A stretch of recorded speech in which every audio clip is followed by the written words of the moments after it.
నష్టపరిహారం కావచ్చు, వేరే దగ్గర ఇందిరమ్మ లాంటివి కూడా ఆఫర్ చేస్తున్నారు. అది ప్రాక్టికల్ గా సాధ్యం కాదండి. ఇప్పుడు ముఖ్యమంత్రి మార్చి 8వ తేదీన మాట్లాడుతూ మేము పక్కన వాళ్ళకి వేరే ల్యాండ్ ఇస్తామన్నాము, బాగా కట్టిస్తామన్నాము, అక్కడ నా జర్నలిస్ట్ మిత్రులు ఉన్నారని చెప్పారు. సో నీకు జర్నలిస్ట్ మిత్రులు ఇక్కడ ఉన్నంత మాత్రాన కె శ్రీనివాస్ గారు లాంటి పెద్దవాళ్ళు ఉన్నారు ఇక్కడ చాలామంది. సో ఉన్నంత మాత్రాన వాళ్ళకి స్పెషల్ రిజర్వేషన్స్ ఎవరు కోరుకోవట్లే. జర్నలిస్టులకి ఏమి స్పెషల్ రిజర్వేషన్స్ అక్కర్లే గవర్నమెంట్స్ నుంచి. మేము గవర్నమెంట్స్ని క్వశ్చన్ చేసేవాళ్ళం. మాకేమి ప్రత్యేక సదుపాయాలు ఏమి అక్కర్లేదు, మా బతుకు మమ్మల్ని బతకనివ్వండి అని చెప్తున్నాము. ఇక్కడ జర్నలిస్టులు ఉన్నంత అట్లా అసలు ఒక ముఖ్యమంత్రి అట్లా మాట్లాడమే కరెక్ట్ కాదు. నువ్వు జర్నలిస్టులు ఉంటే నువ్వు స్పెషల్గా ఎట్లా ఇస్తావు అంటే జర్నలిస్టులకు ఒక న్యాయము, సామాన్యులకు ఒక న్యాయమా? సామాన్యులు ఇల్లు అయితే మన వెలుగుమట్ల లాంటి చోట కూల్చేస్తావా?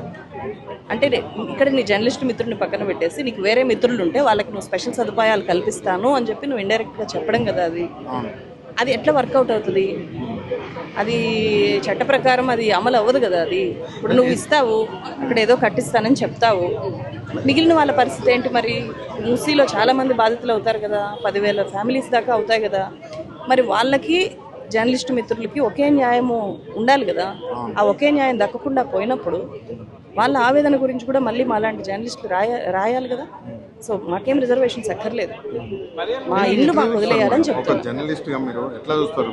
రేవంత్ రెడ్డి అధికారంలోకి వచ్చినాక తెలంగాణలో ఎలాంటి పరిస్థితులు ఉన్నాయి?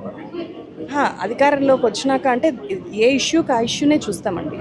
ఈ మూసీ రిజర్వేషన్ని మేము ఇక్కడ ఉండే వాళ్ళు ఎవరు కూడా వ్యతిరేకించట్లేదు. వ్యతిరేకిస్తుండేదంతా కూల్చుడునే. అది వెలుగుమట్లలో ఎట్లయితే కూల్చేశారో అది కరెక్ట్ కాదు. లగచర్లలో జరిగినవి కరెక్ట్ కాదు. ఇథనాల్ ఫ్యాక్టరీలు ఎక్కడైనా వస్తే అక్కడ పోయి అణచివేస్తాము అంటే అక్కడ కాదు, అది కరెక్ట్ కాదు. ఈ నియంతృత్వ ధోరణి కరెక్ట్ కాదు. మీరు జనంతో మాట్లాడండి. మీరు నిజంగా మంచి చేయాలనుకుంటే జనాన్ని ఒప్పించండి.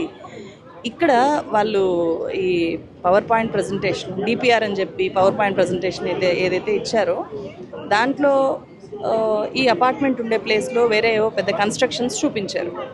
మరి అట్లాంటి కన్స్ట్రక్షన్స్ మీరు తేవాలి అనుకున్నప్పుడు ఇన్ని ఫ్యామిలీస్ ఉండే అపార్ట్మెంట్ మీకు ఎట్లా అడ్డుగా ఉంటుంది? ఇది అస్సలు అడ్డు కాదు. ఇప్పుడు ఒక రోడ్డు మీద ఒక పెద్ద చెట్టు ఉంటుందండి, రోడ్డు వేయాలనుకుంటుంది గవర్నమెంట్. ఏం చేస్తుంది?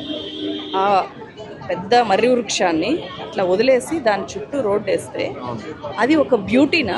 లేకపోతే ఆ చెట్టుని మొదలతో సహా తీసి పెట్టేసి నువ్వు అక్కడ రోడ్డు వేయాలనుకోవడము గొప్ప విషయమా? ఖచ్చితంగా ప్రకృతిని అట్లా ఉంచాలి. నువ్వు చేయాలనుకున్న డెవలప్మెంట్ చేయాలి, అంతే కదా. ఇక్కడ మాకు వాయిస్ ఉంది కాబట్టి మేము బయటకు వస్తున్నాము. మీరు ఎర్లీ మార్నింగ్ వచ్చి చూడండి, లేదా తెల్లవారుజాము 4 గంటలకి వందలాది నెమళ్ళు ఉంటాయి. ఇది నెమళ్ళ పార్క్ ఇదంతా కూడా. అవి